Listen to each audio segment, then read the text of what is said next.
O apoio e valorização à vida à distância é um tratamento espiritual desenvolvido pelo Centro Espírita Fé, Amor e Caridade de Tramandaí. Este trabalho é realizado há 8 anos sob a coordenação espiritual de Ivone Pereira e demais benfeitores. Este tratamento espiritual visa atender o indivíduo em suas necessidades, bem como assistência espiritual de toda a família, encarnados e desencarnados. O tratamento deve ser realizado por 6 semanas, durante todas as segundas-feiras, no horário das 16 horas até as 16h30. Cada assistido deve permanecer conectado com a equipe espiritual, iniciando pela prece simples de abertura. Logo após, deve iniciar a leitura do Evangelho segundo o Espiritismo, no capítulo e item sugerido anteriormente. Ao término da leitura, deve-se fazer a prece de encerramento, agradecendo a assistência e a companhia dos benfeitores espirituais. Para finalizar o tratamento, é necessário o autoabraço, reconectando-se consigo mesmo. Boa tarde, amigos. Bem-vindos a este trabalho de atendimento espiritual à distância, apoio e valorização da vida, sob a coordenação espiritual de Ivone Amaral Pereira. Vamos nos colocar em sintonia com essa equipe de benfeitores espirituais para nos acompanhar neste momento de fé, amor e caridade através da prece de abertura. Pai nosso que estás em toda parte, santificado seja o teu nome, no louvor de todas as criaturas. Venha a nós o teu reino de amor e sabedoria. Seja feita a tua vontade, acima de nossos desejos, tanto na terra quanto nos círculos espirituais. O pão nosso da mente e do corpo, dá-nos hoje.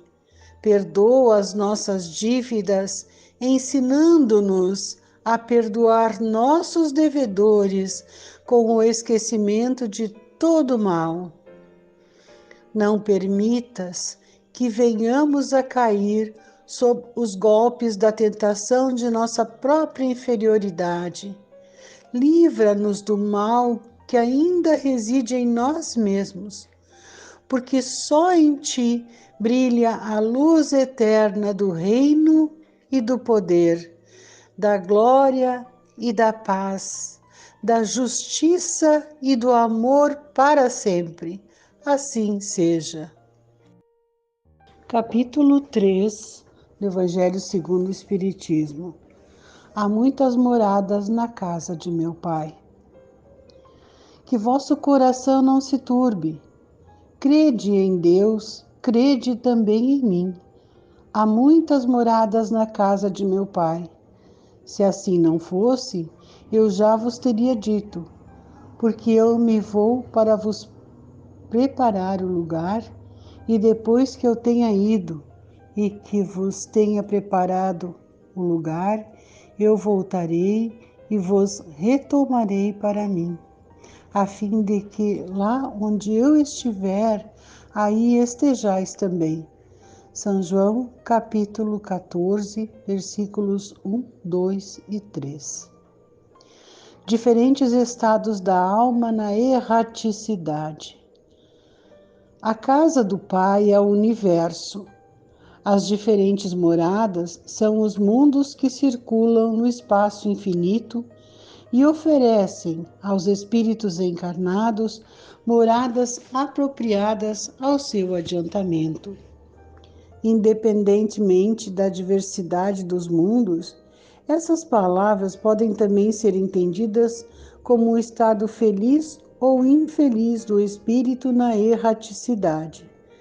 segundo ele seja mais ou menos depurado e desligado dos laços materiais, o meio em que se encontra, o aspecto das coisas, as sensações que experimenta, as percepções que possui, variam ao infinito, enquanto que uns não podem se distanciar da esfera em que viveram, outros se elevam e percorrem o espaço e os mundos. Enquanto certos espíritos culpados erram nas trevas, os felizes gozam de uma claridade resplandecente e do sublime espetáculo do infinito. Enquanto, enfim, que o mal, atormentado de remorsos e de lamentações, frequentemente só, sem consolação, separado dos objetos da sua afeição, geme sob o constrangimento dos sofrimentos morais. O justo, reunido àqueles que ama, goza as doçuras de uma indizível felicidade. Lá também há, pois, várias moradas, embora não sejam nem circunscritas nem localizadas. Diferentes categorias dos mundos habitados. Do ensinamento dado pelos espíritos, resulta que os diversos mundos estão em condições muito diferentes uns dos outros quanto ao grau de adiantamento ou de inferioridade de seus habitantes. Entre eles, há os que seus habitantes são ainda inferiores aos da Terra, física e moralmente. Outros estão no mesmo grau, e outros lhes são mais ou menos superiores em todos os aspectos. Nos mundos inferiores, a existência é toda material, as paixões reinam soberanamente e a vida moral é quase nula. À medida que essa se desenvolve, a influência da matéria diminui, de tal sorte que, nos mundos mais avançados, a vida, por assim dizer, é toda espiritual. Nos mundos intermediários, há mistura do bem e do mal, predominância de um ou de outro, segundo o grau de adiantamento.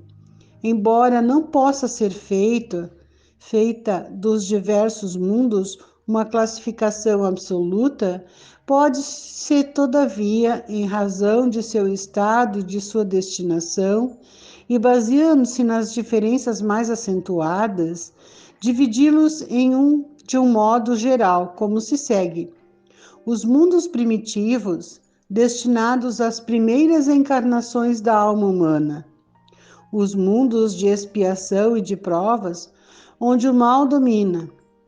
Os mundos regeneradores, onde as almas que ainda têm o que expiar aurem novas forças, repousando das fadigas da luta.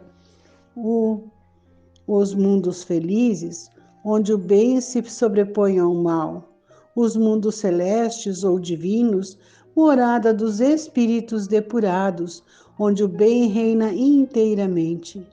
A Terra pertence à categoria dos mundos de expiação e de provas, e é por isso que o homem nela é alvo de tantas misérias. Os espíritos encarnados sobre o mundo a ele não estão ligados indefinitivamente e não cumprem nele todas as fases progressivas que devem percorrer para atingirem a perfeição. Quando atingiram sob o mundo o grau de adiantamento que ele comporta, passam para um mundo mais avançado, e assim sucessivamente, até que tenham atingido o estado de espíritos puros. São, igualmente, estações em cada uma das quais encontram elementos de progresso proporcionais ao seu adiantamento. É para eles uma recompensa passar para um mundo de ordem mais elevada, como é um castigo prolongarem sua demora em um mundo infeliz, ou serem relegados para um mundo mais infeliz ainda que aquele que são forçados a deixar quando são obstinados no mal. destinação da terra, causa das misérias humanas. Espanta-se em encontrar sobre a terra tanta maldade e más paixões, tantas misérias e enfermidades de toda sorte, e se conclui disso que a espécie humana é uma triste coisa. Esse julgamento provém do ponto de vista limitado em que está colocado e que há uma ideia falsa do conjunto. É preciso considerar que sobre a Terra não se vê a humanidade, mas apenas uma pequena fração dela. Com efeito, a espécie humana compreende todos os seres dotados de razão que povoam os inumeráveis mundos do universo. Ora, o que é a população da Terra perto da população total desses mundos? Bem menos que a de um lugarejo em relação a um grande império. A situação material e moral da humanidade terrestre nada mais tem que espante, inteirando-se da destinação da terra e da natureza daqueles que a habitam. Far-se-ia dos habitantes de uma grande cidade uma ideia muito falsa se fossem julgados pela população de bairros ínfimos e sórdidos. Num hospital não se vêem senão doentes estropiados. Numa prisão de forçados, vêem-se todas as torpezas, todos os vícios reunidos. Em regiões insalubres, a maior parte dos habitantes são pálidos, fracos e sofredores. Pois bem, que se figure a terra como sendo um subúrbio, um hospital, uma penitenciária, uma região mausã, porque ela é ao mesmo tempo tudo isso, e se compreenderá por que as aflições sobrepujam as alegrias, pois não se enviam a um hospital as pessoas sadias, nem às casas de correção aqueles que não fizeram o mal, e nem os hospitais, nem as casas de correção são lugares de prazeres. Ora, da mesma forma que numa cidade toda a população não está nos hospitais ou nas prisões, toda a humanidade não está sobre a terra, como se sai do hospital quando se está curado e da prisão quando se cumpre o tempo. O homem deixa a terra por mundos mais felizes quando está curado das suas enfermidades morais. Instruções dos Espíritos: mundos inferiores e mundos superiores. A qualificação de mundos inferiores e de mundos superiores é antes relativa do que absoluta.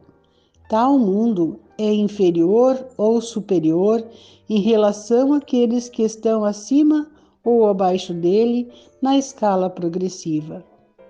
Tomando a Terra como ponto de comparação, pode-se fazer uma ideia do estado de um mundo inferior, supondo nele o homem no grau das raças selvagens ou de nações bárbaras que ainda se encontram em sua superfície e que são os restos do seu estado primitivo. Nos mais atrasados, os seres que os habitam são, de alguma sorte, rudimentares. Eles têm a forma humana, mas sem nenhuma beleza. Seus instintos não são temperados por nenhum sentimento de delicadeza ou de benevolência, nem pelas noções do justo e do injusto. Só a força bruta faz a lei. Sem indústria, sem invenções, dependem a vida na conquista da sua nutrição. Entretanto, Deus não abandona nenhuma das suas criaturas. No fundo das trevas da inteligência, jaz latente a vaga intuição de um ser supremo, mais ou menos desenvolvida.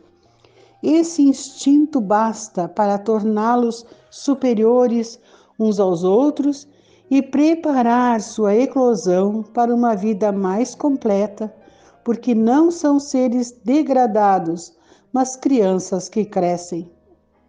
Entre esses graus inferiores e os mais elevados, há inumeráveis escalões, e nos espíritos puros, desmaterializados e resplandecentes de glória, se tem dificuldade em reconhecer aqueles que animaram esses seres primitivos. Da mesma forma que no homem adulto se tem dificuldade em reconhecer o embrião. Nos mundos que atingiram um grau superior, as condições da vida moral e material são bem outras que as de sobre a terra. A forma do corpo é sempre, como por toda parte, a forma humana, mas embelezada, aperfeiçoada e, sobretudo, purificada. O corpo nada tem da materialidade terrestre e não está, por conseguinte, sujeito nem às necessidades, nem às doenças, nem às deteriorações que engendram a predominância da matéria. Os sentidos mais delicados têm percepções que a grosseria dos órgãos sufoca nesse mundo. A leveza específica dos corpos torna a locomoção rápida e fácil. Em lugar de se arrastar penosamente sobre o solo, ele desliza, por assim dizer, na superfície ou plana na atmosfera, sem outro esforço senão o da vontade, a maneira pela qual se representam os anjos, ou pela qual os antigos imaginavam os manes dos campos elíseos. Os homens conservam à vontade os traços de suas migrações passadas e aparecem aos seus amigos tal como o conheceram, mas iluminados por uma luz divina, transfigurados pelas impressões interiores que são sempre elevadas. Em lugar de rostos pálidos, devastados pelos sofrimentos e pelas paixões, a inteligência e a vida irradiam esse clarão que os pintores traduziam pelo nimbo ou auréola dos santos. A pouca resistência que a matéria oferece aos espíritos há muito avançados torna o desenvolvimento dos corpos mais rápido e a infância curta ou quase nula. A vida, isenta de inquietações e de angústias, é proporcionalmente muito mais longa que sobre a terra. Em princípio, a longevidade é proporcional ao grau de adiantamento dos mundos. A morte não tem nada dos horrores da decomposição. Longe de ser um objeto de pavor, ela é considerada como uma transformação feliz, porque a dúvida sobre o futuro não existe. Durante a vida, não estando a alma encerrada na matéria compacta, irradia e goza de uma lucidez que a coloca num estado quase permanente de emancipação e permite a livre transmissão do pensamento. Nesses mundos felizes, as relações de povo a povo, sempre amigáveis, jamais são perturbadas pela ambição de dominar seu vizinho, nem pela guerra que lhe é consequência. Não há nem senhores, nem escravos, nem privilégios de nascimento. Só a superioridade moral e inteligente estabelece a diferença das condições e dá a supremacia. A autoridade é sempre respeitada, porque não é dada senão a quem tem mérito e se exerce sempre com justiça. O homem não procura se elevar acima do homem, mas acima de si mesmo, aperfeiçoando-se. Seu objetivo é chegar à classe dos espíritos puros. E esse desejo incessante não é um tormento, mas uma nobre ambição que o faz estudar com ardor para chegar a igualá-los. Todos os sentimentos temos elevados da natureza humana se encontram aumentados e purificados. Os ódios, os ciúmes, mesquinhos, as baixas cobiças da inveja são ali desconhecidas. Um laço de amor e de fraternidade une todos os homens. Os mais fortes ajudam os mais fracos. Eles possuem mais ou menos, segundo tenham mais ou menos adquirido pela sua inteligência, mas ninguém sofre por falta do necessário, porque ninguém está em expiação. Numa palavra, ali o mal não existe. Em vosso mundo, tendes necessidade do mal para sentir o bem, da noite para admirar a luz, da doença para apreciar a saúde. Nos mundos superiores, esses contrastes não são necessários. A eterna luz, a eterna beleza, a eterna serenidade da alma proporcionam uma eterna alegria, que não são perturbadas nem pelas angústias da vida material, nem pelo contato dos maus que ali não têm acesso. Eis o que o espírito humano tem mais dificuldade em compreender. Ele foi engenhoso para pintar os tormentos do inferno e não pôde jamais representar os gozos do céu. E por que isso? Porque, sendo inferior, não suportou senão penas e misérias, e não entreviu as claridades celestes. Não pode falar daquilo que não conhece, mas à medida que se eleva e se depura, o horizonte se ilumina e ele compreende o bem que tem diante de si, como compreendeu o mal que ficou atrás de si. Entretanto, esses mundos afortunados não são mundos privilegiados, porque Deus não é parcial para com nenhum dos seus filhos. Ele dá a todos o mesmo direito e as mesmas facilidades para atingi-los. Faz com que todos partam do mesmo ponto e não dota a ninguém mais do que aos outros. As primeiras posições são acessíveis a todos. Cabe-lhes conquistá-las pelo trabalho, alcançá-las o mais cedo possível ou arrastar-se durante séculos e séculos nas classes baixas da humanidade. Resumo do ensinamento de todos os espíritos superiores. Finalizamos este momento agradecendo o apoio de nossos amigos espirituais que nos acompanharam, seguindo confiantes e perseverantes na valorização de nossa vida e no Evangelho de Jesus, com a prece aos espíritos protetores do Evangelho segundo o Espiritismo.